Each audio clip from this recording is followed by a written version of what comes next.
మంచిదమ్మా, మంచి నమ్మకంగా ఉండండి. ఈ లోకంలో ఉన్నప్పుడు ధనవంతుడు లాజరు ఇద్దరు ఉండేవాళ్ళు. ఆ దరిద్రుడైన లాజర్కి అసలు ఏమి తినడానికి కూడా ఉండేది లేదు. ఆ ధనవంతుడు వేస్తేనే తినాలి. ఒళ్ళంతా పుళ్ళు, కుక్కలు వచ్చి నాకుతూ ఉండేవి. అయినా కూడా దాంట్లోనే నమ్మకంగా ఉన్నాడు, పరలోకానికి చేరాడు.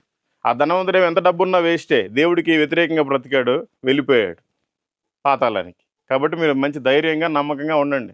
ఎవరు ఏమన్నా అనుకునే ఉండమ్మా, లోకంలో ఉండే వాటికంటే నీలో ఉండేవాడు గొప్పవాడు. Thank you. God bless you and your family.